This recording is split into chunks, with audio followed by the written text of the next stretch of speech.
श्री गुरु निताई गौर शितमत विमानंदे वदन बड़े भले हरि हरि बोल निताई गौर शितमत विमानंदे अकबर वदन बड़े भले हरि हरि बोल निताई गौर शितमत विमानंदे वदन बड़े भले हरि हरि बोल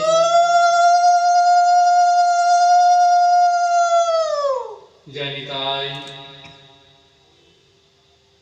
जय गौर जय श्री राधे कलिजुग पावन अवतार सर्वावतारे आमार गौर सुंदर और निताई सुंदरेर श्रीचरणे सश्रद्ध अनंत कोटि प्रणाम निवेदन करे आजकेर महती भागवती सन्ध्याय আমরা সমবেত হয়েছি গৌর গোবিন্দ কথা রসরসতা আস্বাদন করব বাসনা নিয়ে করুণার বরুণালয় প্রভু শ্রী গৌর সুন্দর ও শ্রী নিতাই সুন্দরের একান্ত করুণা ভাজন আচার্য বরেণ্য वैष्णव कुलतिलक कविराज कृष्णदास गोस्वामी चरण आज থেকে কয়েক শতাব্দী পূর্বে মধুময় শ্রীধাম বৃন্দাবনে পরম প্রেমময় ভূমি বৃন্দাবন মুকুট ভূমি মহাভাবময় ভূমি श्री राधा कुंड तटे बसे बृंदावनेर निष्किंचन वैष्णवगणेर आदेशे अनुरोधे रचना करेছিলেন चैतन्य लीलामय एक अनुपम ग्रंथ श्री श्री चैतन्य चरितामृतम। आज के हमारे आस्वादनेर विषय रूप सनातनेर संगे महाप्रभुर मिलन।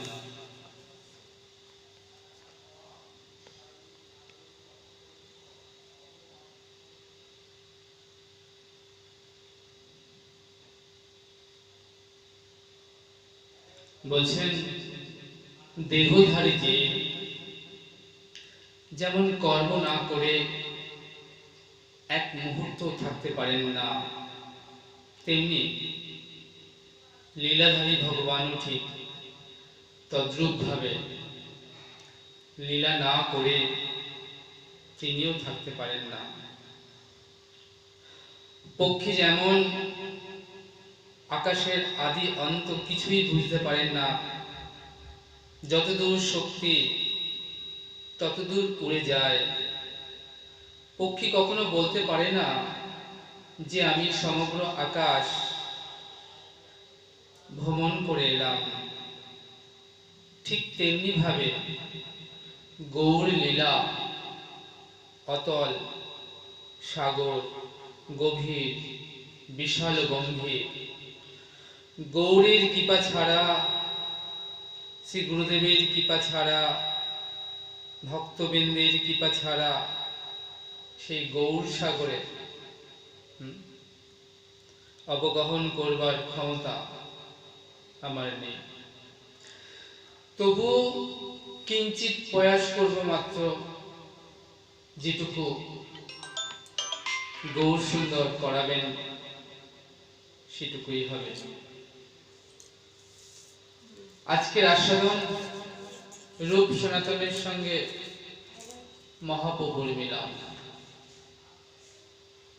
আমরা পঞ্চতত্ত্বে গাই না, জয় রূপ সনাতন ভট্ট রঘুনাথ, শ্রীজীব গোপাল ভট্ট দাস রঘুনাথ। তো বলছেন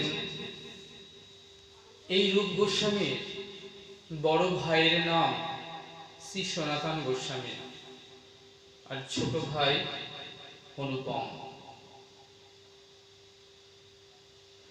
তাহলে বড় ভাই হলেন শ্রী সনাতন গোস্বামী, তারপরে রূপ গোস্বামী এবং তার নিচে অনুপম। এই যে তিন ভাই, তাহলে সর্বপ্রথম কে না শ্রী সনাতন গোস্বামী। কিন্তু বলছেন যে বড় তার কথা না বলে গৌড়ীয় বৈষ্ণব ভক্তগণ রূপ গোস্বামীর কথা আগে কেন বললেন? নিয়ম অনুযায়ী সনাতন গোস্বামীর নামটা তো আগে করতে হবে, কারণ তিনিই তো বড়। তা বড় ভাইকে আগে সম্বর্ধন না করে ছোট ভাইকে আগে সম্বর্ধন করা হলো কেন? প্রশ্ন আসতে পারে।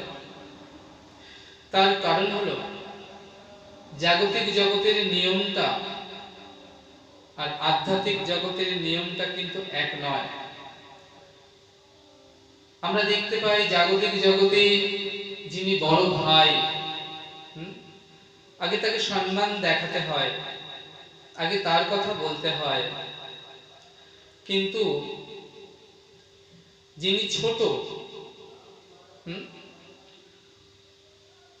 আধ্যাত্মিক জগতে বা ভক্তির জগতে তিনি যদি আগে ভক্তি মার্গের সঙ্গে জুড়ে থাকেন বা তিনি ভক্তি মার্গে প্রথমে এসে থাকেন, তবে কিন্তু তাকেই আগে সম্মান জানাতে হবে। এই যে জড় জাগতিক জগতের সঙ্গে আধ্যাত্মিক জগতের অনেকটাই পার্থক্য। ছোট ভাই যদি ভক্তি মার্গে প্রথমে এসে থাকেন, তাহলে সম্মানটা সর্ব অগ্রে তিনিই পাবেন। বড় ভাই যদি গুরুপাদপদ্ম আশ্রয় না করে ভক্তির জগতের সঙ্গে জুড়ে না থাকেন, তবে তাকে সম্মান জানাবেন কি জানাবেন না সেটা বড় কথা নয়। ছোট ভাই যিনি আগে এসেছেন শ্রী গুরুচরণে, যিনি আগে এসেছেন আধ্যাত্মিক জগতে, অবশ্যই তাকে সম্মান জানাতে হবে। সেজন্য গৌড়ীয় বৈষ্ণবগণ বললেন জয় রূপ। রূপ গোস্বামীর বন্দনা আগে করলেন, জয় রূপ সনাতন ভট্ট রঘুনাথ শ্রীজীব গোপাল ভট্ট দাস রঘুনাথ। এটা জাগতিক জগৎ থেকে আলাদা, এটা ভজন জগৎ। সেজন্য কি হয় না, আমরা যারা ভজন জগতে আসি, গুরুপাদপদ্ম আশ্রয় করি, কি হয় জানো, গুরুদেব তাকে দীক্ষা দিয়ে শিক্ষা দেন, একটি তার চিত্তপট তাকে দিয়ে দেন, বলেন তুমি এই চিত্তপট নিত্য ফুল পুজো দিয়ে শ্রী গুরুদেবের যে চিত্তপট তাকে পূজা করবে। ওমা, জাগতিক জগতে একটা শিশু কতদিন ধরে পথ চলে গো? যতদিন সে নাবালক থেকে সাবালক না হয়। কিন্তু ভজন জগতে যারা গুরুপাদপদ্ম আশ্রয় করেছেন, তারা জীবনের শেষ দিন পর্যন্ত কি হয় যেন, গুরুচরণ আশ্রয় করে চলতে হয়। আমাদের তো 3 বার জন্ম হয়।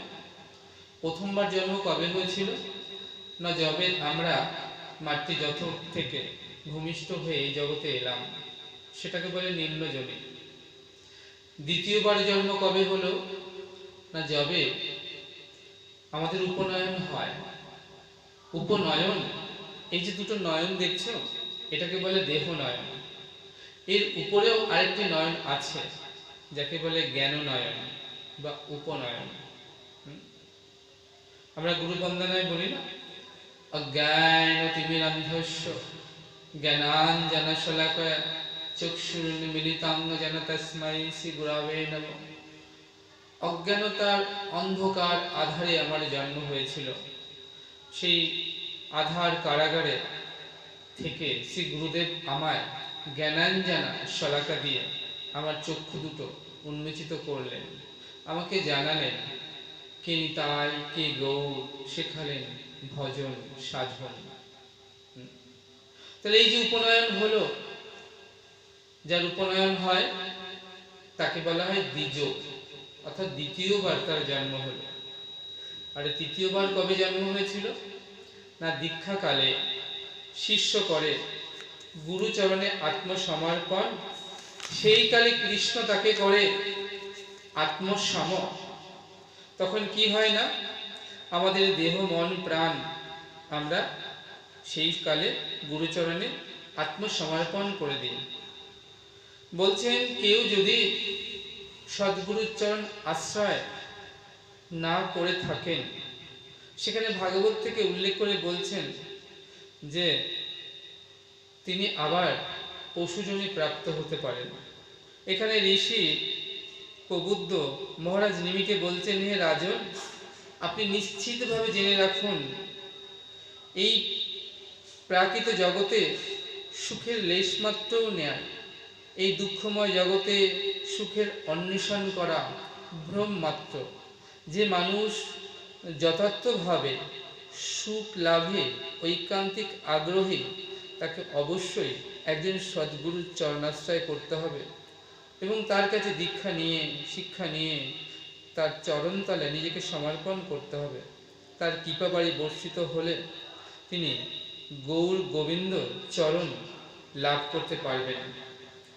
তাই না আমরা সর্বপ্রথমে দেখলাম সনাতন গোস্বামী নাম না করে গৌড়ীয় বৈষ্ণবগণ তার ছোট ভাই রূপ গোস্বামীর নাম জয়ধ্বনি করলেন, বললেন জয়রূপ সনাতন ভট্ট রঘুনাথ।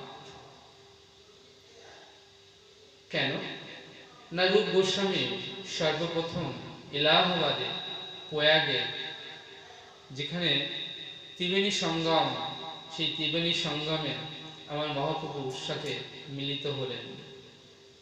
এই রূপ গোস্বামী ছিলেন কর্ণাটকের মানুষ। তো তখন বাংলার রাজধানী ছিল মালদাহে গৌড়ে, আর সেই গৌড়ের নবাব ছিলেন হুসেন শাহ। হুসেন শাহের পূর্বে গৌড়ের রাজা ছিলেন সুবুদ্ধি রায়। সুবুদ্ধি রায়ের অধীনে তখন এই হুসেন শাহ কাজ করতেন। একদিন এক দীঘিকা খনন কার্যে আরম্ভ করেন সুবুদ্ধি রায়। সে কার্যে মুন্সি ছিলেন হুসেন শাহ। তিনি কি করলেন না, রাজ কোষাগারের যত অর্থ সব লুট করলেন এবং সেই কাজে যারা তাদেরকে হুসেন শাহকে সাহায্য করেছিল তাদেরকে বললেন, দেখো তোমরা যদি আমার সঙ্গ দাও তাহলে আমি কি করব জানো, তোমাদের অনেক অর্থ সাহায্য দেব। জগতের মধ্যে, এই সমগ্র জগতে একমাত্র লোভী জীব হলো মানুষ। কেন জানো না, তার চাহিদা সব থেকে বেশি একটা পক্ষীকে তার যতটুকু প্রয়োজন সে খুঁটে খুঁটে ততটুকুই খায়। একটা গাভীকে আপনি ছেড়ে দিন, তার যতটুকু তার খাবার ততটুকুই সে ঘাস খায়, কিন্তু তারা কিন্তু সঞ্চয় করতে জানে না। তো আজকে মানুষ এমন একটা জীব যার লোভের কোনো সীমা পরিসীমা নেই। যত দেবে তত সে আরো আরো আরো আরো চাইবে। তাই কি করলেন না, হুসেন শাহ তিনি ওই সমস্ত তার সঙ্গে যারা সহায়তা করেছিল তাদের সাহায্য নিয়ে সেই দীঘিকা খনন কার্যে রাজ কোষাগার লুট করেছিলেন। তো কালক্রমে রাজা সুবুদ্ধি রায় যখন সে কথা জানতে পারলেন, তখন হুসেন শাহকে বেত্যাঘাত করেছিলেন। পরবর্তীকালে যখন কি হলো না গৌড়ের নবাব হলেন, অর্থাৎ বাংলার নবাব হলেন হুসেন শাহ। তো একদিন হুসেন শাহের স্ত্রী দেখছেন, মানে তার বেগম সাহেবা দেখছেন যে হুসেন শাহের পিঠে অনেক দাগ, অর্থাৎ চাবুকের দাগ। তো বেগম সাহেবা হুসেন শাহকে জিজ্ঞেস করলেন, একে আপনার পিঠে এত বেত্যাঘাতের দাগ কিসের? তখন হুসেন শাহ বললেন সব কথা, যে দীঘিকা খনন কার্যে আমি রাজকোষাগার লুণ্ঠন করেছিলাম, তাই মহারাজ সুবুদ্ধি রায় এ কথা জানতে পেরে আমাকে বেত্যাঘাত করেছিলেন, এগুলো তারই চিহ্ন। বেগম একথা শ্রবণ করে তিনি বললেন যে আপনি যদি এখনই হুসেন শাহকে প্রাণদণ্ড না দেন তাহলে আমি অন্ন জল গ্রহণ করব না, অন্তত তাকে জাতিচ্যুত করুন। তাই কি করা হলো না করোয়ার পানি পান করিয়ে সুবুদ্ধি রায়কে হুসেন শাহ জাতিচ্যুত করলেন। এখন জাতিচ্যুত হওয়ায় সমগ্র ব্রাহ্মণ সমাজ সুবুদ্ধি রায়কে ত্যাগ করলেন। তখন সুবুদ্ধি রায় এই থেকে প্রায়শ্চিত্ত করবার জন্য তিনি কি করলেন না কাশীতে গেলেন। কাশীতে যে ব্রাহ্মণ সমাজ ছিল তাদেরকে বললেন যে কি উপায় করলে পরে আমি আবার জাতে উঠতে পারবো। তখন কাশীর ব্রাহ্মণ সমাজ একটা বিধান দিলেন, বললেন যে 500 গ্রাম তপ্ত ঘি, যে ঘি টকবক করে ফুটছে, সেই ঘি যদি বকবক করে আপনি খেয়ে ফেলতে পারেন তাহলে আবার আপনি জাতে উঠবেন। এই কথা শ্রবণ করে রাজা সুবুদ্ধি রায় তিনি জাতিচ্যুত হয়েছেন বটে, কিন্তু বুদ্ধিভ্রষ্ট হয়নি। তপ্ত ঘি যদি যেটা টকবক করে ফুটছে সেটা তিনি গ্রহণ করেন বা খেয়ে নেন তাহলে তো তার মৃত্যু অবধারিত। তাই তিনি কি করলেন, মনের দুঃখে তিনি ওই কাশীর গঙ্গায় প্রাণ বিসর্জন দেবেন মনস্থির করলেন। তো প্রাণ বিসর্জন দিতে গেলে অতি প্রভাতকালে যেতে হবে গঙ্গায়, যখন লোকজন থাকে না, অর্থাৎ উষাকালে।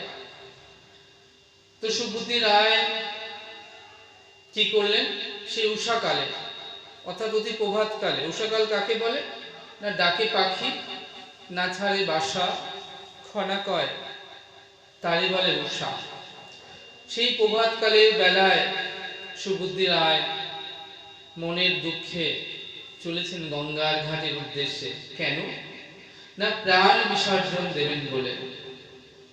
তো যখন তিনি গঙ্গার ঘাটে গিয়ে গঙ্গায় প্রাণ বিসর্জন দেবেন মনস্থির করলেন, চলেছেন সেই ঘাটের দিকে, এমন সময় মহাপ্রভু তার ভক্তবৃন্দ নিয়ে সেই কাশীধামে এলেন।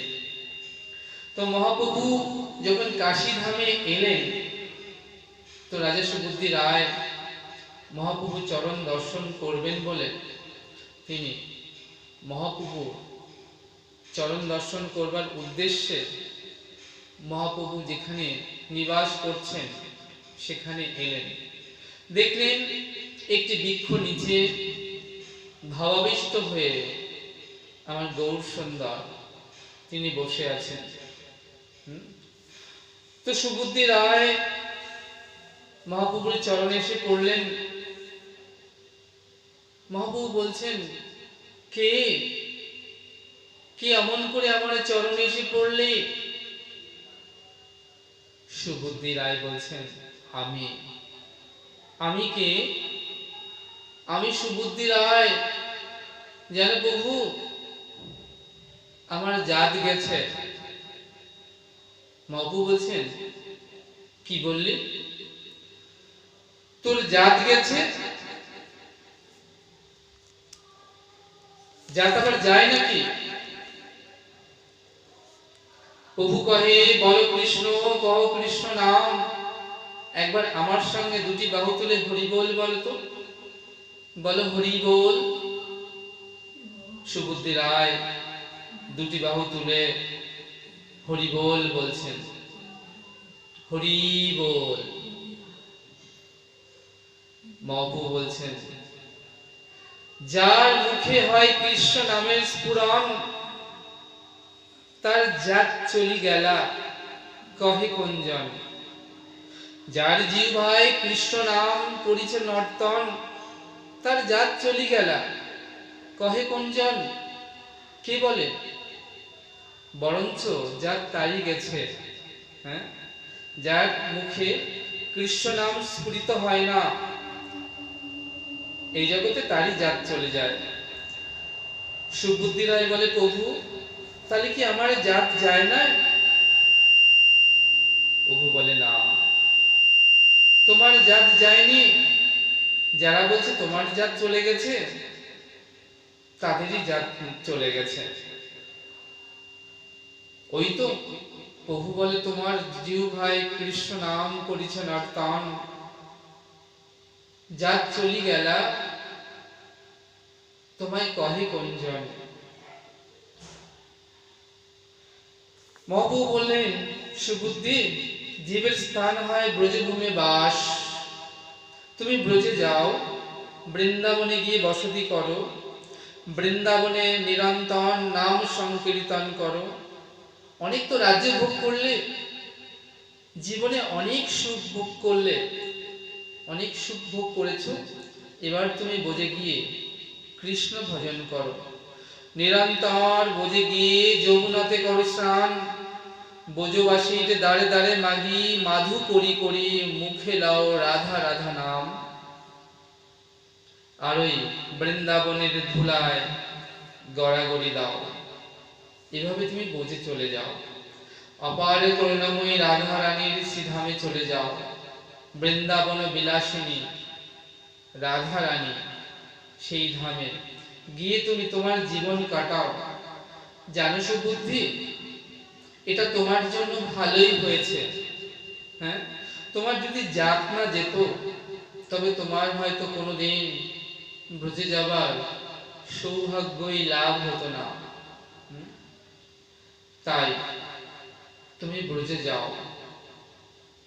মহাপ্রভুর আজ্ঞা পাইয়া সুবুদ্ধি বৃন্দাবনে চলিল, রাধা নাম গাইতে গাইতে ধাইয়া ধাইয়া।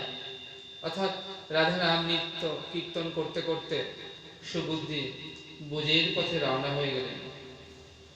আপনারা শুনলে অবাক হয়ে যাবেন যে যারা ব্রজে থাকেন, ব্রজবাস করেন, সেই সকল বৈষ্ণবদের জীবনী রূপ গোস্বামী, সনাতন গোস্বামী, শ্রীধর গোস্বামী, লোকনাথ গোস্বামী, ভূধর গোস্বামী, এই যে বৃন্দাবনে যারা এক একজন রত্ন, এদের জীবনী শুনলে অবাক হয়ে যাবেন।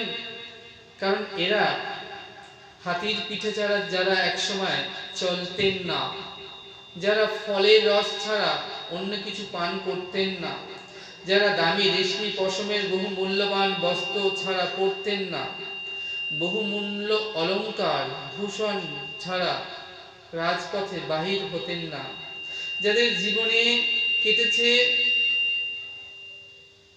সুখ, প্রাচুর্য, অর্থ মধ্যে, তারা এখন বৃন্দাবনে গিয়ে কি করছে জানেন?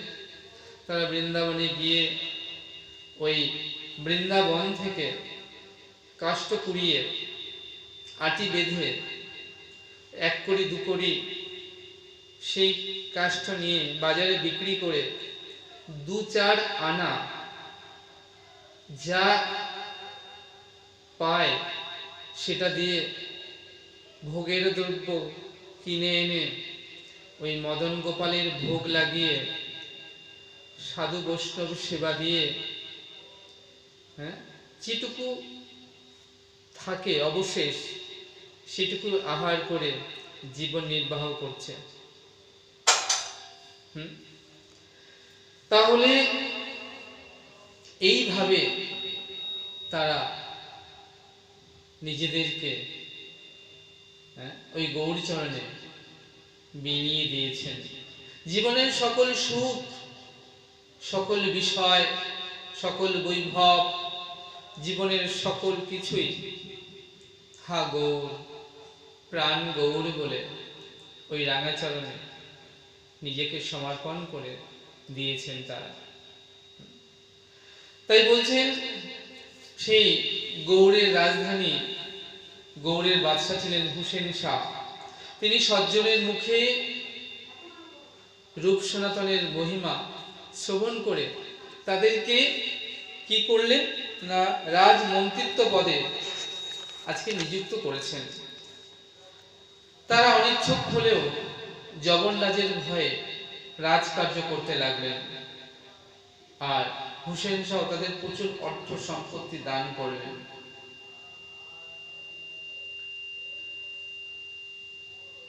রূপ সনাতন সেই গৌড়ের রাজধানী রামকেলিতে নিবাস করতে লাগলেন।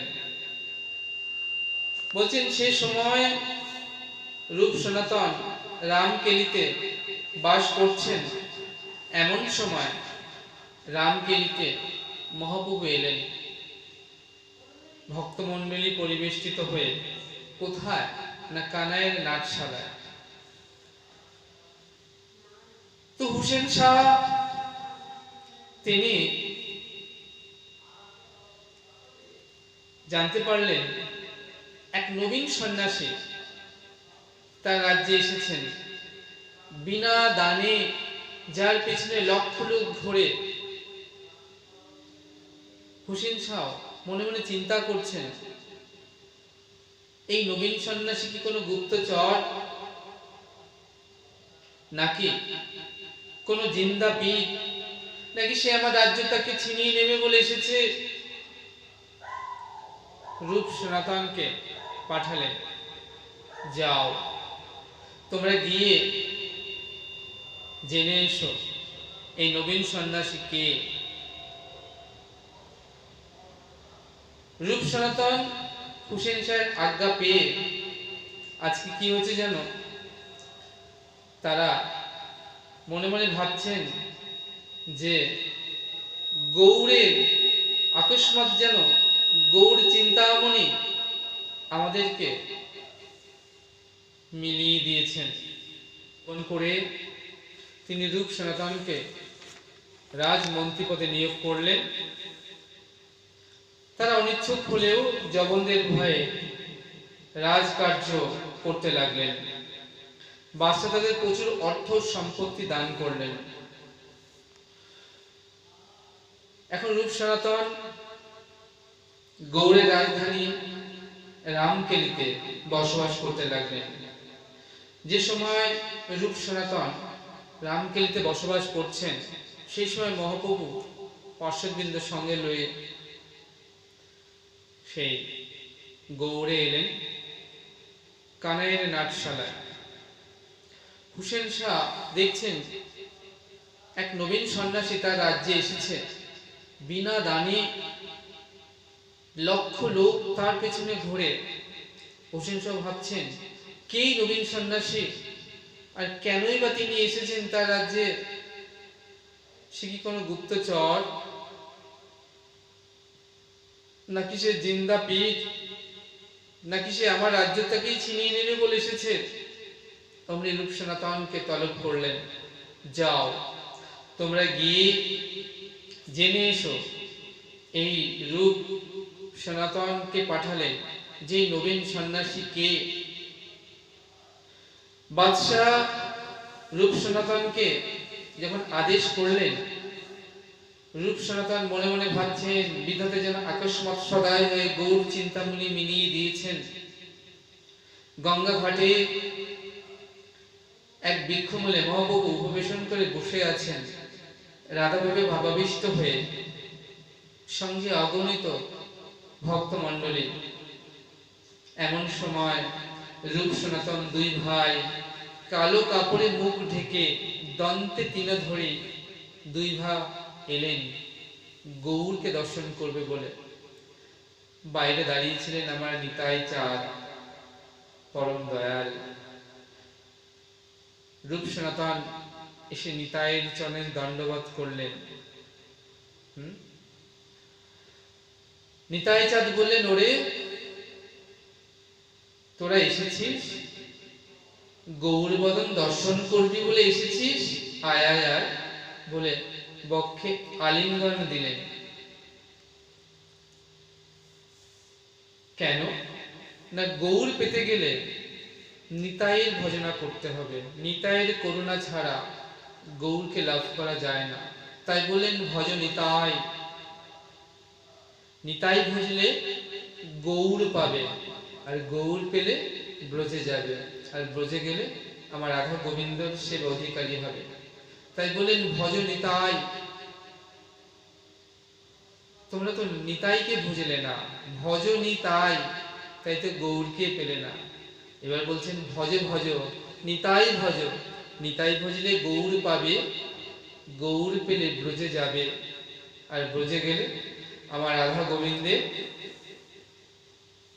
সেবা অধিকারী হবে।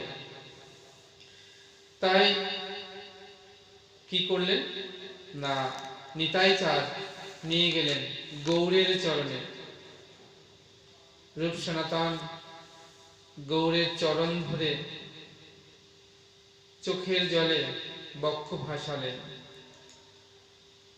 বলছেন শ্রীকৃষ্ণ চৈতন্য প্রভু দয়া কর মোরে, তোমা বিনা কে দয়ালু জগত সংসারে, পতিত উদ্ধারণ হেতু তব অবতার, মোর সম পতিত প্রভু না পাইবে আর। জানা প্রভু, তুমি আমাদের মতো এমন পতি তার পাবে না, আর তুমি তো এই যুগে এসেছো পতিত পাবন হয়ে, পতিতকে পাবন করবে বলেই, উদ্ধার করবে বলেই তো এসেছো। তাই হে দয়াল হরি, আমরা বহু জন্মের পতি, এক জন্ম নয়, বহু জন্মের আমরা পতিত, কিন্তু আমরা উদ্ধার হইনি। তাই বড় আশা নিয়ে এসেছি তোমার চরণে, কারণ তুমি তো পতিত পাবন। তাই ওই রাঙা চরণে আমাদেরকে স্থান দাও। বলছেন বৈশাখ মাসে ঝরে গাছের সব আম, পাকা পাকা আম। বৈশাখ জ্যৈষ্ঠ মাসে কি হয় মা, আম পেকে যায়। তো পাকা পাকা আম ঝড়ে সব গাছতলাতেই পড়ে গেছে। তো সবাই এসেছে আম কুড়াতে, কিন্তু কাঁচা যে আমগুলো এখনো গাছের সঙ্গে আছে সেগুলো কিন্তু পড়ছে না, সেগুলো গাছেই আছে। পাকা আম যারা কুড়াতে এসেছে তারা কিন্তু সব পাকা পাকা আম নিয়েই বাড়ি যাবে, কিন্তু কাঁচা আমগুলো তারা কেউ পাবে না। তেমনি কলির আজ ঝড় উঠেছে, সব কাম কামনা, বিষয় বাসনা, যশ মান প্রতিপত্তি ধরে যারা বসে আছে, যাদের হৃদয়ের দুর্বাসনাগুলো এখনো পাকা হয়নি, কাঁচা রয়েছে সকাম বাসনা, তারা কলির এই ঝড়েও পড়ছে না। যাদের অভিমান দূরে চলে গিয়েছে, যাদের হৃদয়ে দীনতা এসেছে, অভিমান গেলে কি হয়, দীনতা আসে, বৈরাগ্য আসে। হ্যাঁ, তাই তারা কি করেছে না, যাদের হৃদয়ে বৈরাগ্যের উদয় হয়েছে, যাদের বাসনাটা পাকা হয়েছে, তারা কিন্তু সব কলির ঝড়ে পতিত হয়েছে। আর মহাপ্রভু এসেছেন পরম দয়াল আমার সেই পতিতকে কুড়াতে। তাই বলছেন পতিতে পাবন গৌর হরি মোসম পতিত প্রভু তুমি না পাইবে আর। আমাদের একটা বিশেষত্ব আছে জানো প্রভু, আমরা বহু পুরনো পতিত, বহু জন্ম আমাদের কেটে গেছে, কিন্তু আমরা উদ্ধার হই নাই। এই জন্মে তুমি এসেছো, এই যুগে ধন্য কলিযুগে পতিত পাবন হয়ে, তাই মনের মধ্যে আমরা বড় আশা নিয়ে এসেছি। তুমি পতিতকে পাবন করবে, তাই তো আমরা তোমার ওই রাঙা চরণে নিজেদেরকে সমর্পণ করে বসে আছি। প্রভু বলে ভালো হইলা দুই ভাই আইলা মোর স্থানে, ঘরে ফিরে যাও কিছু না করিও মনে, জন্মে জন্মে তোরা দুই আমার কিঙ্কর, অচিরাতে কৃষ্ণ তোদের করিবে উদ্ধার। মহাপ্রভু দাবির খাস ও সাকর মল্লিক তাদেরকে কৃপা করলেন, বললেন আজ থেকে তোদের নাম হলো রূপ আর সনাতন। প্রভু কয়ে শোনো দাবির খাস, শোনো সাকর মল্লিক, তুমি দুই ভাই পুরাতন মোর দাস, আজ হইতে দুজন হইলা রূপ সনাতন। তোমরা কৃষ্ণ নামে থাকো, নাম করো, নামই তোমাদের কৃপা করবে। সকল ভক্তরা জয়ধ্বনি করলেন, উলুধ্বনি করলেন। কেন না মহাপ্রভুর কৃপা হয়েছে। নাম করলে কি হবে জানো, নামের একটা গুণ আছে, নাম নামীকে নামিয়ে নিয়ে আসে। তুমি যদি নাম করো তো নাম নামীকে নামিয়ে নিয়ে আসবে। নামীকে, নামী আমার গোবিন্দ। আর কি করবে জানো, নাম করতে করতে চিত্তরূপ দর্পণটা মার্জন হবে। মহাপ্রভু তার শিক্ষাষ্টমী বলেছেন না, চেত দর্পণ মার্জনম ভব মহাদাবাগ্নি নির্বাপনম, শিব কৈরব চন্দ্রিকা বিতরণং বিদ্যাবোধ জীবনম, আনন্দামুদি বর্ধনম, প্রতিপদে পুণ্যামৃত সাধনম, সর্বত্র সনাতনং পরম বিজয়তে শ্রীকৃষ্ণ সংকীর্তনম। বললেন চেত দর্পণ মার্জনম। জামা কাপড় নোংরা হলে আমরা কি করি, সার্ফ ডিটারজেন্ট সাবান দিয়ে তো পরিষ্কার করি, কিন্তু যদি হৃদয়টা নোংরা হয়, কলুষিত হয়, কাম কামনা বিষয় বাসনায় লোভ লালসায়, তাহলে কি হবে? তাহলে এই সংসারে তো এমন কোনো ডিটারজেন্ট পাউডার নেই বা ডিটারজেন্ট বার নেই যেটা দিয়ে তুমি তোমার চিত্তটাকে ধুয়ে মুছে পরিষ্কার করবে। তাই মহাপ্রভু বললেন নিত্য শুদ্ধ কৃষ্ণ প্রেম সাধ্য কবু নয়, শুদ্ধ চিত্তে করো উদয়। হে জীব, হে কলির জীব, তুমি নাম আশ্রতেই থাকো, নামের আশ্রতে, নামের যে আশ্রয় তাতে তুমি থাকো। তাহলে কি হবে, নাম নামই অভেদ। জপিতে জপিতে যাবে প্রেমাঙ্কুর হবে, সাধ্য সাধন তবে জানিবে। আজ উচ্চস্বরে কাঁধে গোড়া জীবেরও লাগিয়া, চেতন করেন জীবেরে কৃষ্ণ নাম দিয়া। কহে সোনমিশ্র কলিযুগে নাহি তপযজ্ঞ, যে যেন আমার কৃষ্ণ ভজে তার মহাভাগ্য। এত গিরে ফিরে তোমরা কৃষ্ণ ভজ দিয়া, খুঁটিনাটি পরিহারি একান্ত হইয়া, সাধ্য সাধন তত্ত্ব যা কিছু সকল ওই নামের ভেতর আছে দেখো সকল। তাহলে নাম নামই অভেদ। তাই তোমরা হে জীব, তোমরা নাম করো। তাই মহাপ্রভু রূপ সনাতনকে নাম দিলেন, নামের আশ্রয় থাকো। তাই বললেন যে নাম কি হবে, নাম কিন্তু কখনো দেখে না তুমি সাধু না পণ্ডিত না চোর না ডাকাত, নাম করলেই নামের কৃপা হয়। কেন না নাম নামই অভেদ। তাই আজকে রূপ সনাতন প্রভুর কাছ থেকে বিদায় নিলেন, চলে গেলেন, কিন্তু রাজকার্যে তার মন বসছে না, এখন আর রাজকার্য করতে ভালো লাগছে না। এটাই আমার মহাপ্রভুর কৃপা। তো নবাব হুসেন শাহ একদিন বর্ষা রাতে তলব করেছেন রূপ গোস্বামীকে। তো সেই ঝড় বৃষ্টির রাতে পালকিতে করে রূপ সনাতন চলেছেন নবাবের হুকুম তামিল করবার জন্য। তো সেই রাতে আরেক নব দম্পতি তারাও পালকিতে করে চলেছেন। এখন যখন বেয়ারারা পালকি বহন করে নিয়ে যায়, জলের মধ্যে তাদের পায়ের ছলাক ছলাক শব্দ হয়। তো এই ছলাক ছলাক শব্দ শ্রবণ করে ওই অপর পালকি থেকে সদ্য বিবাহিতা এক রমণী তিনি বলছেন, এত রাত্রে কে যায়? নিশ্চয়ই কোনো হিংস্র জীবজন্তু যায়, আর না হলে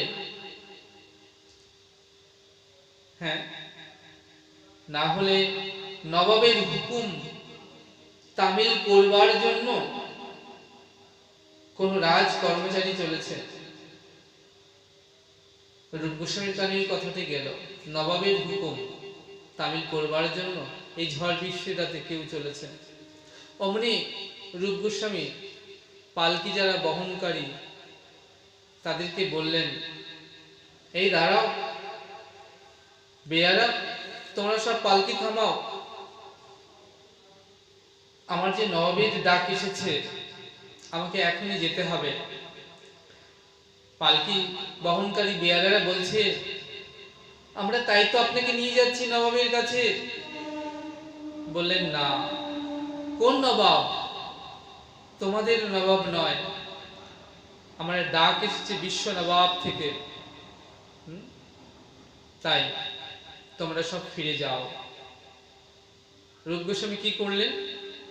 সেই পালকি থেকে নেমে ছুটতে ছুটতে চলে এলেন এলাহাবাদের সঙ্গমে প্রয়াগে। সেখানে মহাপ্রভুর সঙ্গে রূপ গোস্বামীর মিলন হলো এবং রূপ গোস্বামী মহাপ্রভুর চরণে নিজেকে সর্ব অগ্রে সমর্পণ করে দিলেন। তাই সর্ব অগ্রে রূপ গোস্বামী মহাপ্রভুর চরণে নিজেকে সমর্পণ করার জন্য তিনি হলেন সর্বপ্রথম পূজ্য। তাই আমরা পঞ্চদত্ত বন্দনায় বলি, জয় রূপ সনাতন ভট্ট রঘুনাথ, শ্রীজীব গোপাল ভট্ট দাস রঘুনাথ। তাহলে রূপ গোস্বামীর জয় গান কীর্তন আমরা সর্বপ্রথম করি এই কারণে। তো আজকে কি করলেন না, মহাপ্রভু রূপ গোস্বামীকে তিনি আশীর্বাদ ধন্য করে বৃন্দাবনের উদ্দেশ্যে পাঠালেন। বললেন, রূপ তুমি ব্রজে যাও, তুমি ব্রজে গিয়ে ব্রজে বাস করো। মা বৃন্দাবন, তোমরা এখন যে বৃন্দাবনে যাও, আজ থেকে 527 বছর আগে বৃন্দাবন কিন্তু এখনকার মতো এত ঝাঁ চকচকে ছিল না। চারিদিকে বন জঙ্গল এই ভরা ছিল বৃন্দাবন। আর এই বৃন্দাবনের প্রকাশ কি করেছে জানো? আমার শ্রীমান মহাপ্রভু। মহাপ্রভু যদি না থাকতো, তিনি যদি প্রকাশ না করতেন বৃন্দাবনকে, তাহলে বৃন্দাবনে আমরা যে বৃন্দাবনে যাচ্ছি বা বৃন্দাবনে যাই, সে বৃন্দাবনের কখনোই প্রকাশিত হতো না। তাই মহাজন তার পদে গাইলেন, ওগো যদি গোরা না হইতো কেমন হইতো, কেমন ধরিতাম দে শ্রীরাধর মহিমা প্রেম রস সীমা, জগতে জানাতো কে মধুর বৃন্দা বিপুল মাধুরী, প্রবেশ চাতুরী সার, আবার বড়জ যুবতী ভবের ভকতি শকতি হইত কার। তাই তোমরা গাও পুন পুন আমার গৌরাঙ্গের গুণ, সরল করিয়া মন এতি ভুবনে এমন দয়াল নাহি দেখি আর কোন জন। তাই মহাজন পদে গৌরাঙ্গের গুণ কীর্তন গাইলেন। তাই আজকে কি হয়েছে জানো?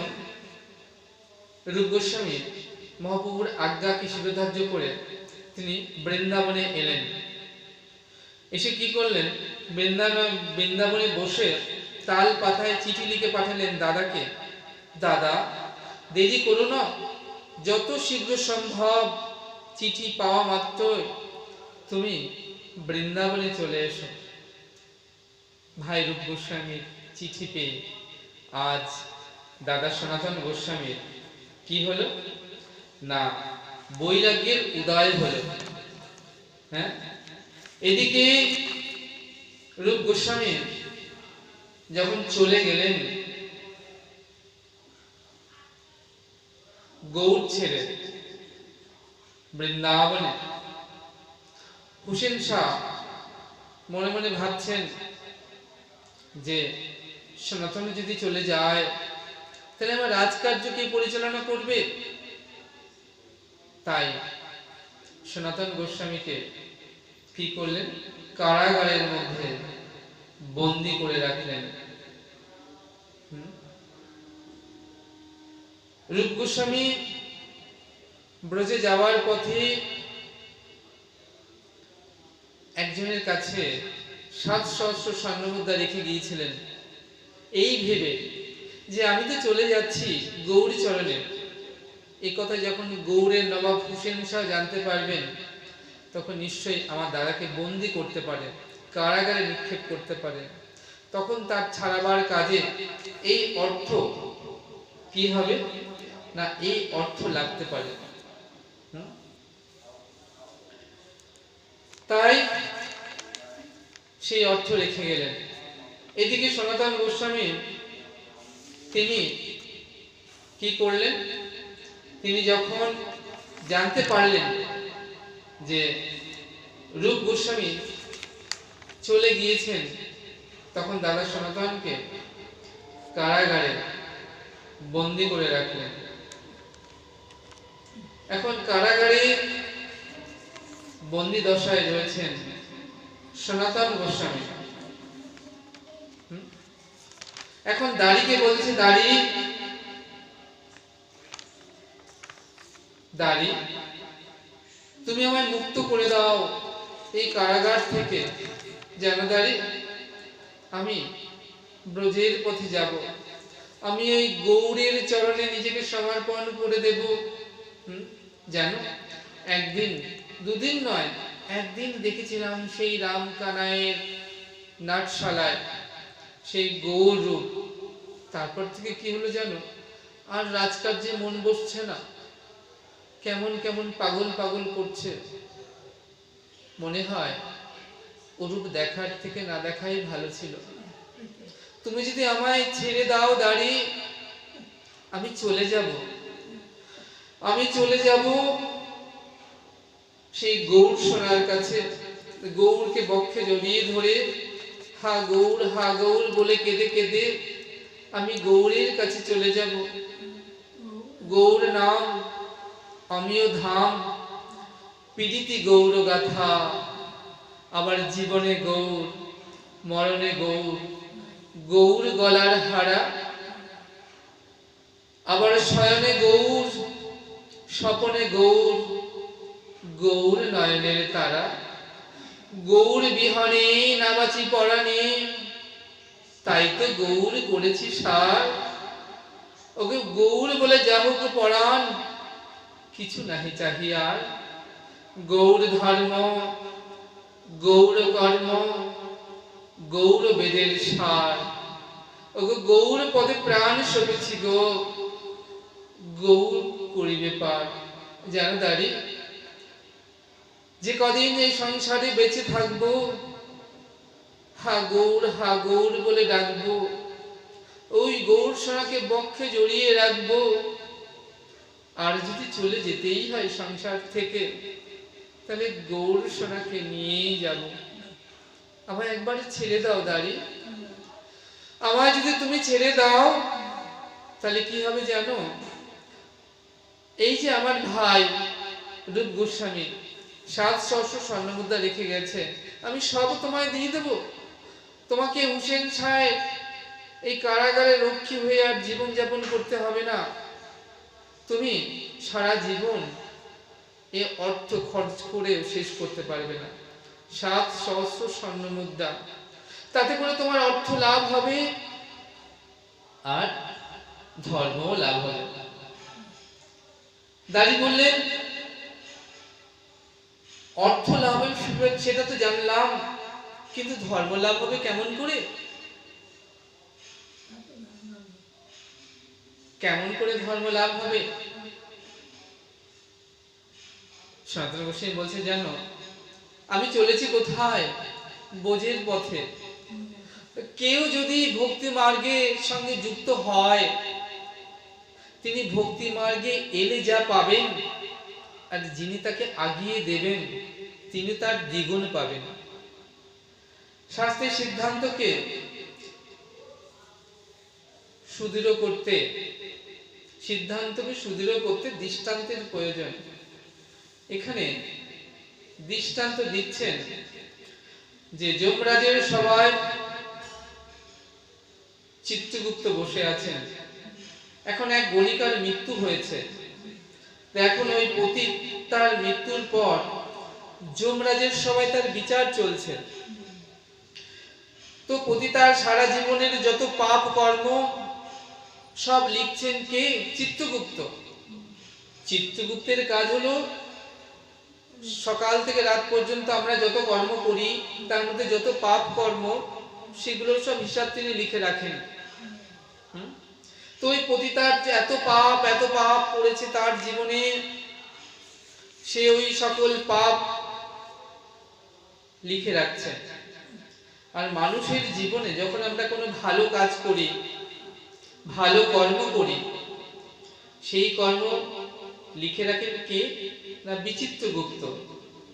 তো যমরাজের সবাই যখন এই পতিতার জীবনের শুধু পাপ লিখতে লিখতে ক্লান্ত হয়ে যাচ্ছেন চিত্রগুপ্ত, তো চিত্রগুপ্ত বলছেন, মহারাজ, এই পতিতার জীবনে শুধু পাপ আর পাপে ভরা, পুণ্যের লেশ মাত্র পর্যন্ত নেয়। যমরাজ বলছেন, চিত্রগুপ্ত, ভালো করে দেখে বলো, খাতাটা আরেকবার ভালো করে নেড়ে চেড়ে দেখে বলো, কোথাও কোনো পুণ্য সুকৃতি আছে কিনা। চিত্রগুপ্ত বলছে, আমি তো মানুষের পাপ কর্মের হিসাব রাখি, পুণ্যের হিসাব রাখি বিচিত্রগুপ্ত। অমনি যমরাজ বিচিত্রগুপ্তকে ডেকে বলেন, বিচিত্রগুপ্ত, তুমি তোমার খাতাটা খুলে দেখো তো, সেখানে এই পতিতার সারা জীবনে একটুকু পুণ্য সঞ্চয় কিছু আছে কিনা। বিচিত্রগুপ্ত সমস্ত খাতা খুলে দেখছে, প্রথম থেকে শেষ পর্যন্ত, না মহারাজ, কিছু তো পাচ্ছি না। এই পতিতার সারা জীবন তো কোনো পুণ্য সুকৃতি কিছুই নেই। তবে হ্যাঁ মহারাজ, একটুখানি পেয়েছি। কি পেয়েছি? না, একদিন এই পতিতা সেজেগুজে বারান্দায় দেহ পসরা নিয়ে দাঁড়িয়েছিল খদ্দেরের আশায়। তা সন্ধ্যা হয়ে যায়, খদ্দের আসে না। তো এমন সময় এক সুন্দর দিব্য যুবক অর্থ নিয়ে এসেছে। পতিতার জীবনে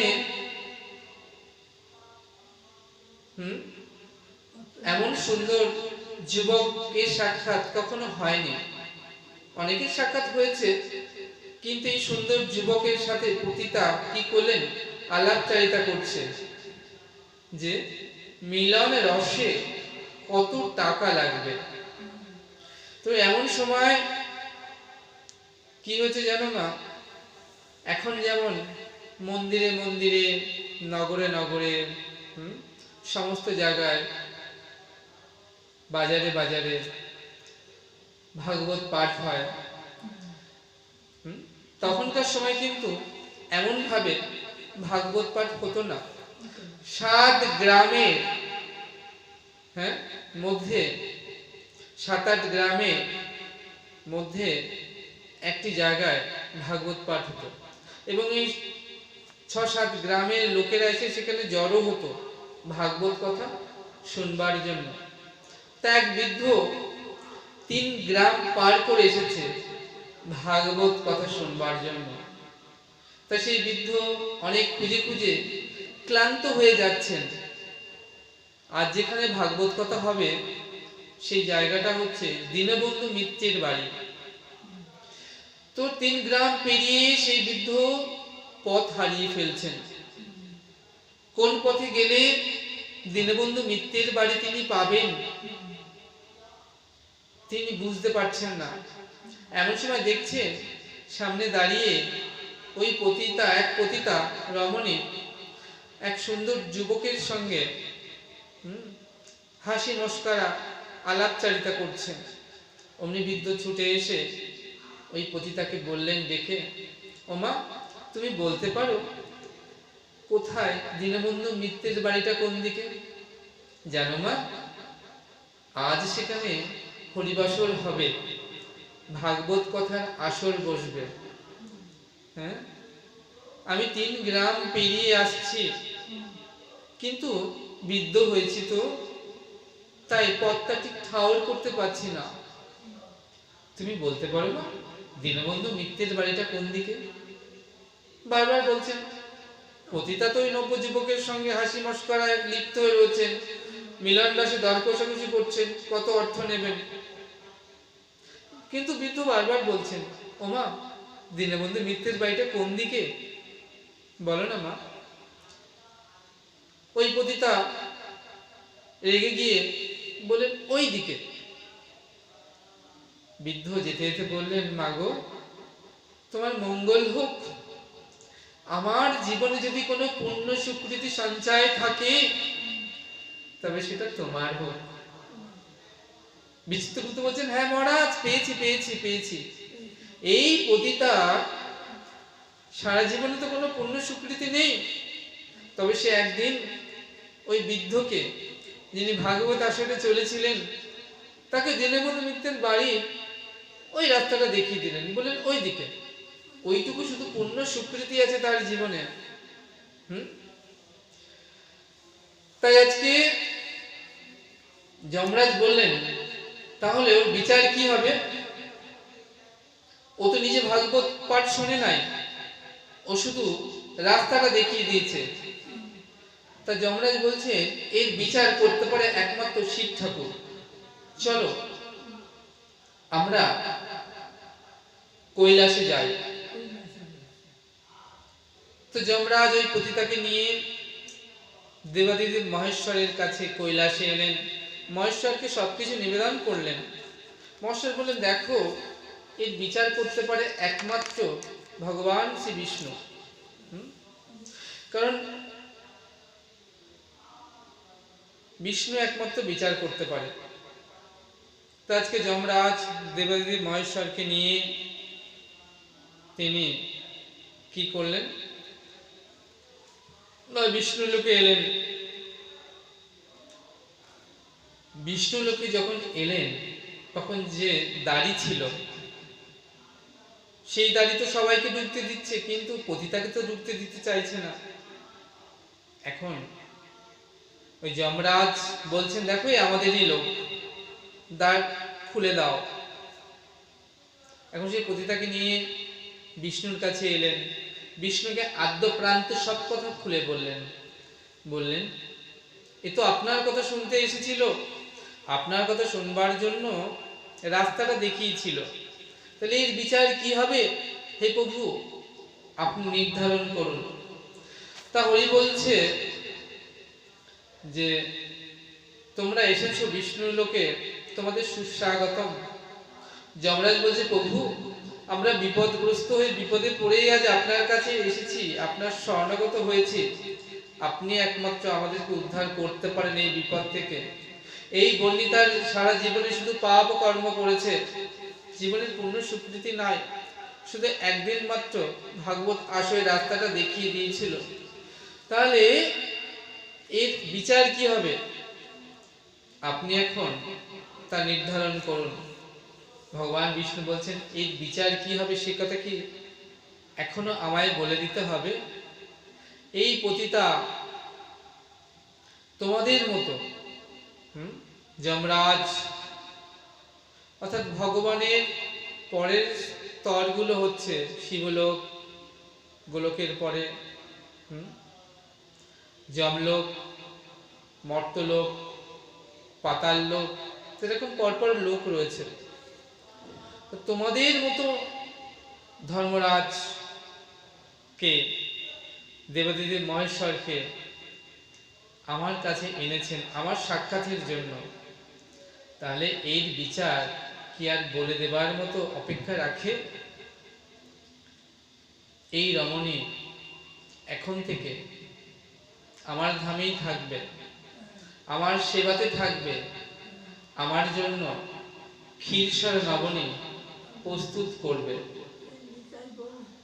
তাই আজকে কি হয়েছে জানো, আজকে সনাতন গোস্বামী কেঁদে কেঁদে বলছে, ওই দেখো দাড়ি, ওই পতিতা কিন্তু তিনি হরি কথা শুনতে যায়নি, শুধু আগিয়ে দিয়েছিল, তাতেই তার ওই পুণ্য স্বীকৃতি অর্জন হলো। তুমি যদি আমায় ওই গৌরের চরণে যেতে আগিয়ে দাও, তাহলে শুধু অর্থ নয়, তার সঙ্গে তোমার পুণ্য স্বীকৃতি লাভ হবে, তুমি অর্থ পাবে, তার সাথে পুণ্যও পাবে। দাঁড়িয়ে বললেন, দেখো তোমাকে যদি আমি ছেড়ে দিই তাহলে কি হবে জানো, রাজা জানতে পারলে আমার গরদান নেবে, আমি স্ত্রী পুত্র পরিবার নিয়ে রাজকার্যে দাড়ির কাজ করছি, তাহলে অকালে আমার প্রাণটি যাবে। সনাতন গোস্বামী বললেন, শোনো দাঁড়ি, আমি তোমায় শিখিয়ে দিই, তুমি বলবে সনাতনের বাহ্যক্রিয়া পেয়েছিল, তাই আমি গঙ্গার ঘাটের জঙ্গলের কাছে নিয়ে গিয়েছিলাম, কিন্তু সে গঙ্গায় ঝাঁপ দিয়ে তলিয়ে গিয়েছে, তোমার আর কোনো দণ্ড হবে না, এ কথা বলায়। আর আমার ভাইয়ের দেওয়া যে 700 স্বর্ণমুদ্রা, সেটাও তুমি লাভ করবে, তোমাকে আর দাড়ির কাজ করতে হবে না, সারা জীবন তুমি সুখে ভোগ করবে। দাড়ি কি করলেন, সনাতনকে মুক্ত করে দিলেন কারাগার থেকে।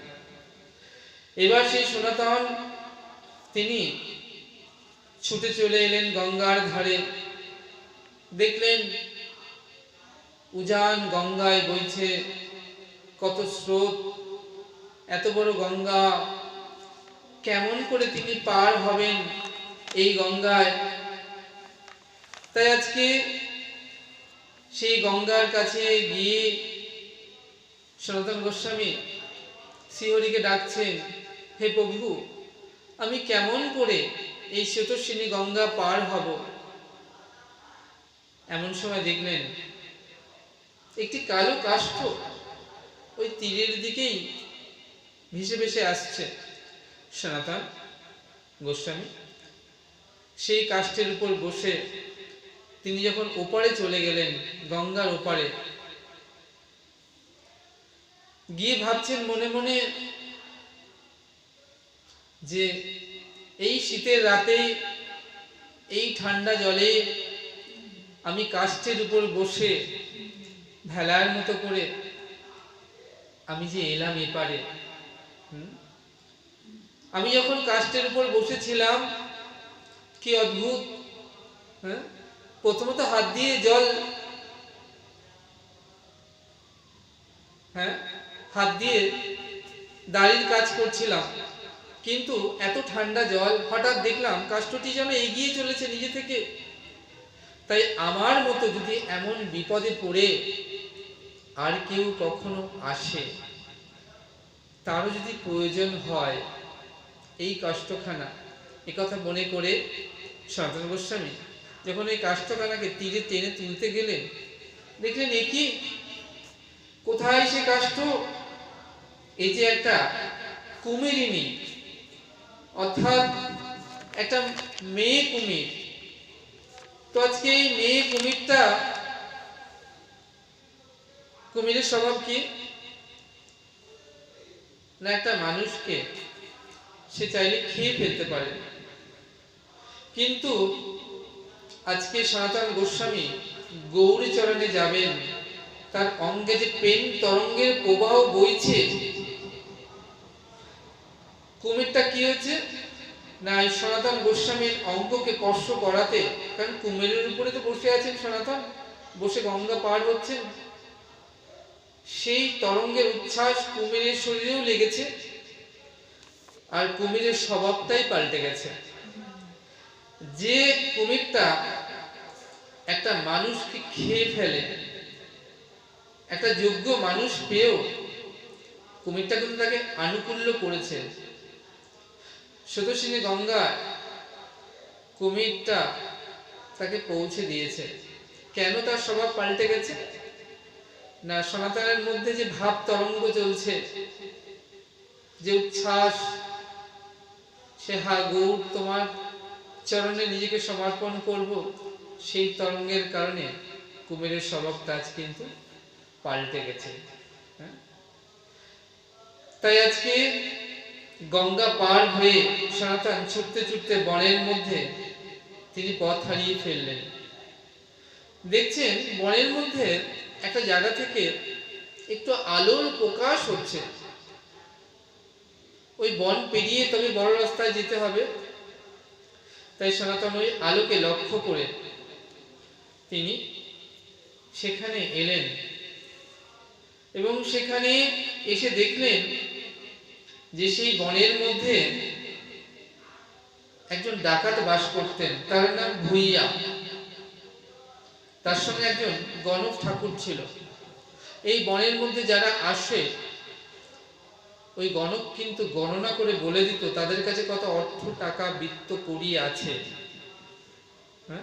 এবং তাদেরকে হত্যা করে ওই সকল অর্থ ওই ভুইয়া, ডাকাত ভুইয়া লুণ্ঠন করে নিত।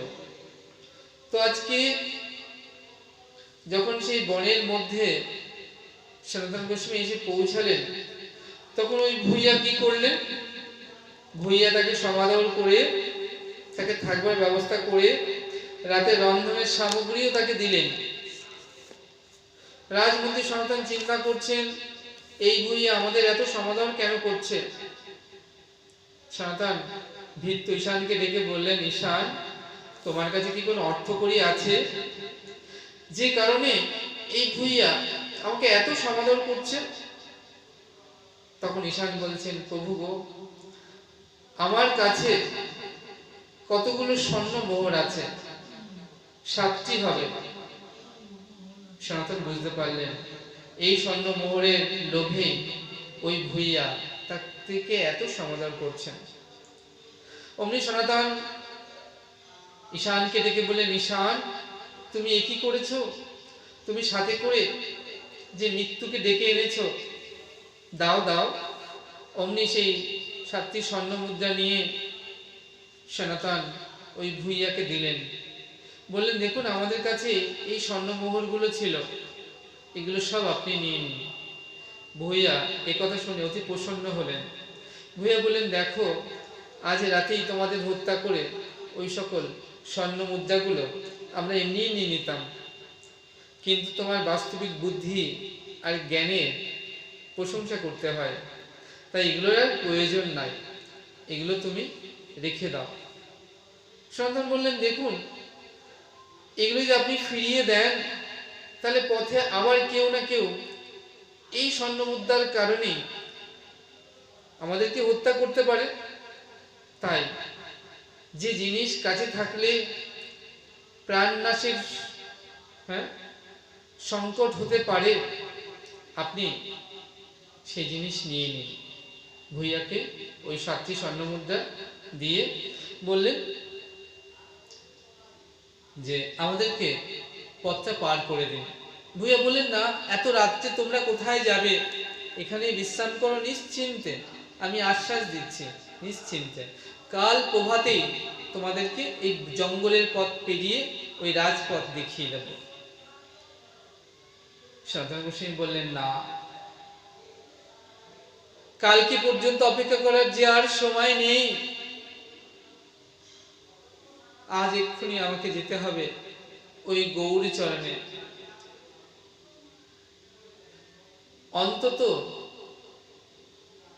কিছুটা আগে হলেও তার চরণে গিয়ে তো পৌঁছাতে পারবো। তাই ওই ভুইয়া কি করলেন না জানো? সেই রাত্রে সনাতনকে দুজন লিঠিল সাথে ওই বন জঙ্গলের পথ পার করে বড় রাস্তায় নিয়ে গেলেন। সনাতন যেতে যেতে ভুইয়াকে বললেন, শোনো ভুইয়া, যেতে যেতে তোমায় একটা কথা বলে যাই। আমি যাচ্ছি যার কাছে, সে একটা পরশ পাথর, কিন্তু একটা কথা আমি তোমাকে আজ বলে যেতে চাই। সর্দার, পথভ্রষ্ট হয়ে যদি আমার মতো কেউ আসে তোমার কাছে, তবে তাকে কখনো যেন তুমি কোনো ক্ষতি করো না, তাকে সঠিক পথটা দেখিয়ে দিও। হ্যাঁ, এই কথা বলে সনাতন যেন জগৎজীবের উদ্দেশ্যে বলতে চাইলেন, ওগো জগতের মানুষ, তোমরা আজকে শুনে নাও, এমন করে কেউ যদি তোমাদের কাছে আসে, তাকেও তোমরা সঠিক পথটা দেখিয়ে দিও। তোমরা এমন কিছু করো না যাতে তার পথভ্রষ্ট হয়, সে তার ভজন নষ্ট হয়। ভাগবত তো এক কথা, হরিকথা, একদিকে লীলা, একদিকে জীব শিক্ষা। আজকে সনাতন গোস্বামী তিনি জীব শিক্ষা দিচ্ছেন। তাকেও তুমি সঠিক পথটা দেখিয়ে দিয়ে। আর কি হলো না, ঈশানকে ডেকে বলেন, ঈশান, তোমার কাছে কি আর কোনো স্বর্ণমুদ্রা আছে? ওই জঙ্গলের পথ পেরিয়ে যখন তারা চলে এসেছে, ঈশান বলছেন, হ্যাঁ প্রভু, আমার কাছে আরো একটি স্বর্ণমুদ্রা আছে। মহাপ্রভু বললেন, ঈশান, এখন তো আর কোনো ভয় নেই, তুমি তোমার ঘরে ফিরে যাও। এই একটি স্বর্ণমুদ্রা দিয়ে অনেক অর্থ পাবে, তাই দিয়ে তোমার জীবন নির্বাহ করতে পারবে। ঈশান মহাপ্রভুকে প্রণাম করে ফিরে গেলেন। আজ সনাতন গোস্বামী জঙ্গলের পথ পেরিয়ে তিনি যখন রাস্তায় এসে পৌঁছালেন, মনে মনে চিন্তা করছেন, জীবনে কত ঐশ্বর্য ভোগ করেছি, কত অর্থ প্রাচুর্য মধ্যে থেকেছি, কিন্তু কখনো তো এত আনন্দ পাইনি। আজ আমি সম্পূর্ণভাবে নিঃসঙ্গ। আর তাতে করে আমি চলেছি ওই গৌরী চরণে। জানি না ওই গৌরী চরণের দাসত্ব পাবো কিনা, কিন্তু মনে বড় সাধ, মনে বড় আশা নিয়ে চলেছি ওই গৌরী চরণে। মহাপ্রভু আজ কাশীতে বাস করছেন, তিনি চন্দ্রশেখরের ঘরে অবস্থান করছেন, আর তপন মিশ্রের ঘরে ভোজন করেন। সনাতন লোক পরস্পরাই শুনে চন্দ্রশেখরের ঘরে এসে হাজির হলেন। ও দ্বার দেশে এসে বসলেন। মহাপ্রভু অন্তর্যামী, তিনি সব জানতে পারলেন। চন্দ্রশেখরকে ডেকে বললেন, চন্দ্রশেখর, দ্বারে একজন বৈষ্ণব এসেছে, তাকে নিয়ে এসো। চন্দ্রশেখর মহাপ্রভুর আজ্ঞা পেয়ে ছুটে এলেন দ্বার দেশে। দেখলেন না, কোনো বৈষ্ণবকে তো দেখতে পাচ্ছেন না। ফিরে গিয়ে প্রভুকে বললেন, প্রভু, দ্বারে তো কোনো বৈষ্ণব দেখলাম না। আমরা বৈষ্ণব মানে কি জানি? মস্তক মুন্ডন, শিখা, ধুতি, উত্তরীয়, কপালে তিলক।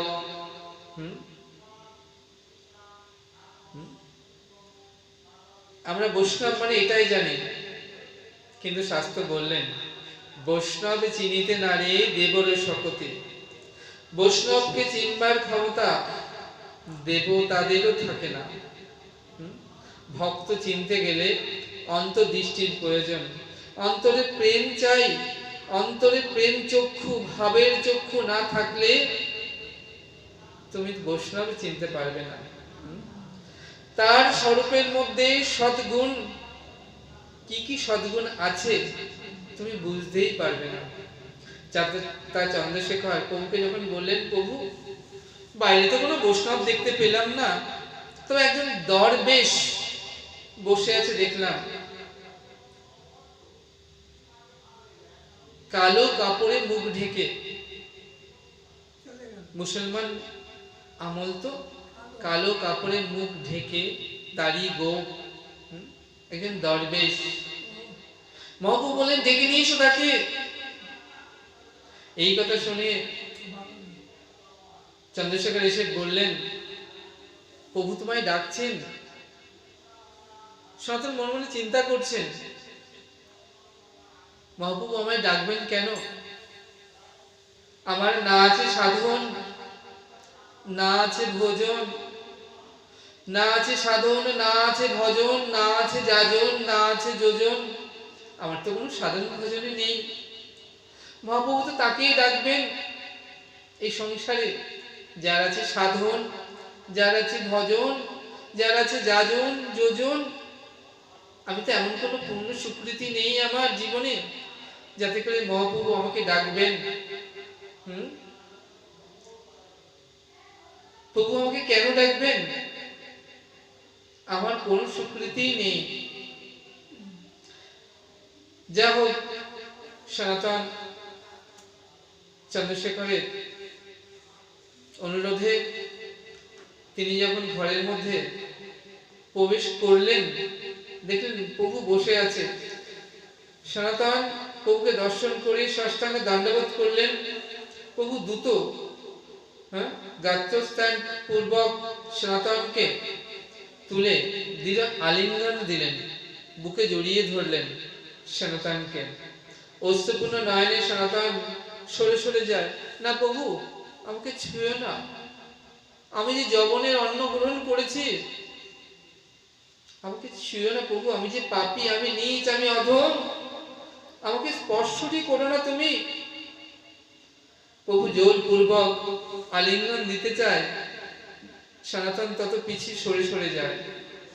প্রভু কয়, সনাতন তোমাকে পড়ছি আমি আত্মা পবিত্রিতে, আমার আত্মাকে পবিত্র করতে ভক্তি বলে পারো তুমি ব্রহ্মাণ্ড শোধিতে।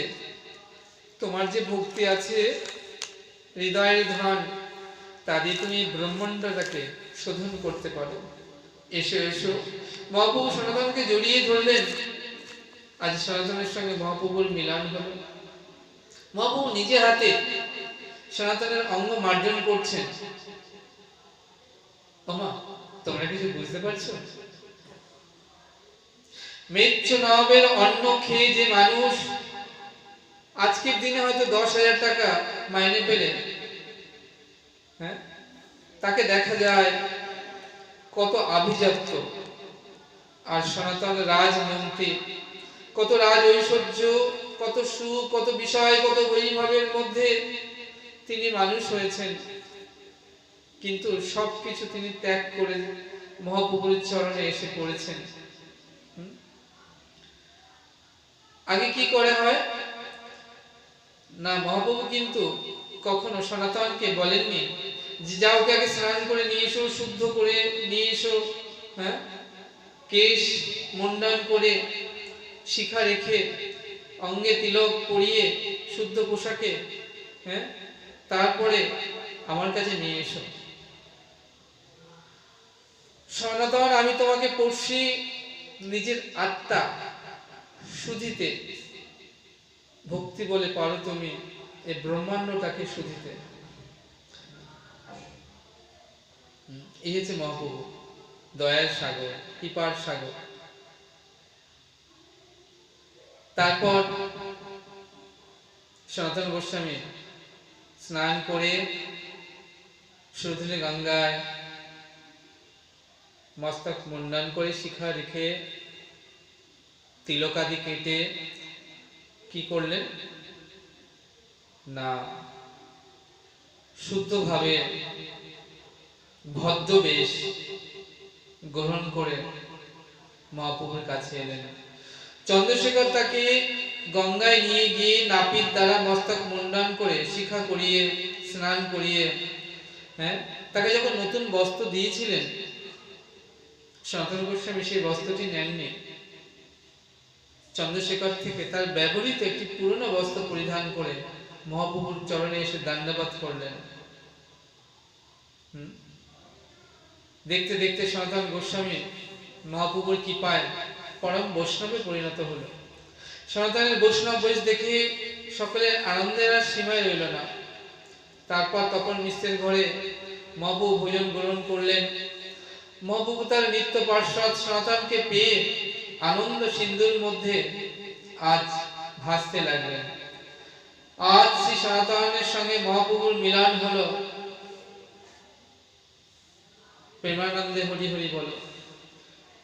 এরপর মহাপ্রভু প্রায় 2 মাস ধরে সনাতন গোস্বামীকে ভাগবত তত্ত্ব কথা উপদেশ দান করলেন এবং উপদেশ করে বললেন, এই সমস্ত সিদ্ধান্তগুলি চিন্তা করে সনাতন ভক্তি শাস্ত্র রচনা করো আর লুপ্ত প্রায় তীর্থ আদি তাদেরকে উদ্ধার করো। তারপর কাশীতে দীক্ষা দিলেন সনাতনকে। তারপর বললেন, তোমরা 2 ভাই রূপ সনাতন এবং তোমাদের ছোট ভাই অনুপম তারা বৃন্দাবনে চলে গিয়েছে। তুমি কি করবে না, বৃন্দাবনের পথে রওনা হয়ে যাও।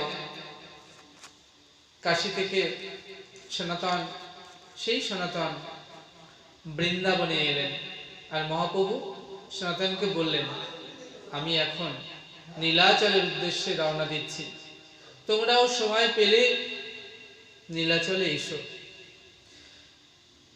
তোমরা জানো সেই সনাতন এখন কি করছে বৃন্দাবনে বসে? একদিন বৃন্দাবনে এক মনে সনাতন বসি করিতেছিলেন নাম। হেনকালে এক ব্রাহ্মণ আসি সনাতনের কাছে সনাতনরে করিলা প্রণাম। সনাতন বলছেন, কে কে আমায় এমন করে প্রণাম করলে? আমার নাম জীবন, বাসমল বর্ধমান ঠাকুর। আমার 6টি কন্যা সন্তান, তারা সব বিবাহ যোগ্য, কিন্তু আমি দরিদ্র ব্রাহ্মণ, অর্থভাবে কন্যাদের বিবাহ দিতে পারছি না। তাই নিজে উন্নতি লাগি শিব কাছে বর মাগি। স্বপ্নে দেবদেবীর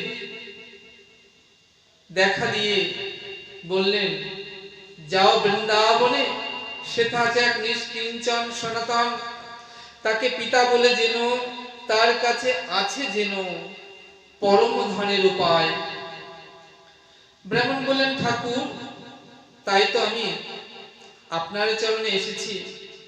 সনাতন মনে মনে চিন্তা করছেন, আজ কি আছে আমার, কি দেব তোমায়? কিন্তু একদিন আমার সব ছিল, আমি হুসেন শাহের রাজমন্ত্রী ছিলাম, মালদায় প্রাসাদ তুল্য অট্টালিকা ছিল, ভাই রূপ গোস্বামীর দেওয়া 7 সহস্র স্বর্ণ মুদ্রা, কত বিষয়, অর্থ, টাকা করি, কত সুখ বৈভব, একদিন আমার সব ছিল। কিন্তু যেদিন ওই গৌর রূপ দর্শন করেছি, ওই গৌরকে ভালোবেসেছি, হা গৌর বলে কেঁদে কেঁদে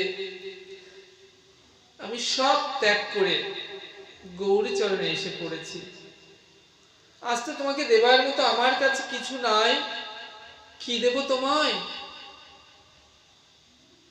হে ব্রাহ্মণ, কি দেব? হ্যাঁ, মনে পড়েছে, জানো ব্রাহ্মণ, একদিন আমি বৃন্দাবনে যখন পথ চলছি, এমন সময় একটি পরশ মণি পাথর এসে পায়ে বাঁধল। আমি ভাবলাম,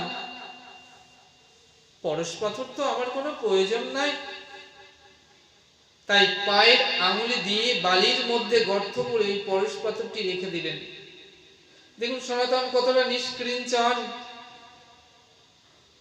পরশ মণির মতো পাথর পেয়েও যে পাথর লোহাকে সোনা করে দিতে পারে, তিনি নিজের হাতে কখনো ধরেননি। কেন না, যদি ওই পাথরের প্রতি আসক্তি হয়ে যায়। এক বৃক্ষের নিচে সনাতন কখনো দুরাত্রি বাস করেননি। কেন? ওই বৃক্ষের প্রতি যদি আসক্ত বশত তাকে সেখানে থাকতে হয়, তাই ন্যাড়া মাথা, মুখে গৌর গাথা, ওই সনাতন ব্রাহ্মণকে বলছে, জানো ব্রাহ্মণ, আমার মনে পড়েছে আমি একদিন ওই পরশমণি পাথরটি পেয়েছিলাম, কিন্তু আমার তো কোনো প্রয়োজন নাই, তাই আমি বালির মধ্যে গর্ত করে দেখো ওইখানে রেখে দিয়েছি। তোমার যদি প্রয়োজন হয় তুমি নিয়ে যাও, যত খুশি লোহা সোনা করে নাও, তোমার আর কোনো অভাব দুঃখ রবে না।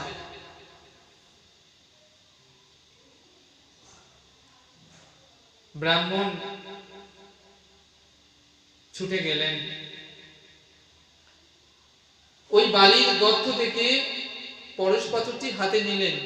দেখছেন এই কি সেই পরশ পাথর, যে পাথর মুহূর্তের মধ্যে লোহাকে সোনা করে দিতে পারে।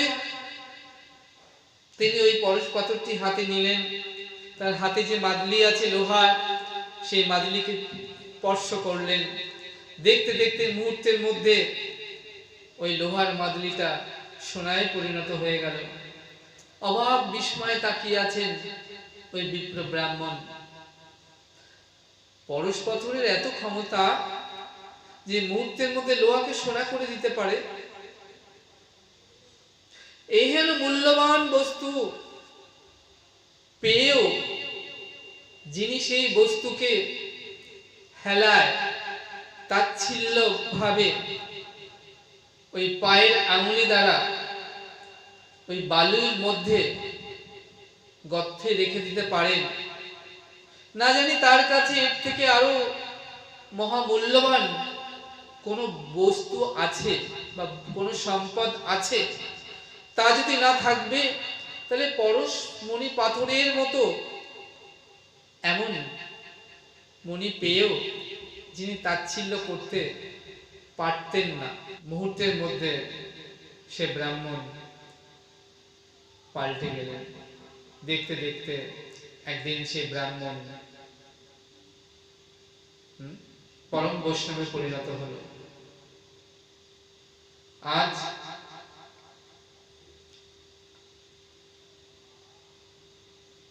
সনাতন গোস্বামী ব্রাহ্মণকে কৃপা করে তিনি বৃন্দাবন থেকে চলেছেন নীলাচলের উদ্দেশ্যে। আমাদেরও সময় হয়ে গেছে মা, আমাদেরও গিরমুখে আমাদের যেতে হবে, সময় হয়ে গিয়েছে। তাই আজ এখানে ভাগবত কথা বিশ্রাম রাখছি। আবার যদি শ্যামসুন্দরের সাথে তোমাদের মতো রসিক ভক্তের সঙ্গ লাভ হয়, এর পরবর্তী অধ্যায় আবার আমরা আস্বাদন করব। এখানে আজ ভাগবত কথা বিশ্রাম রইল।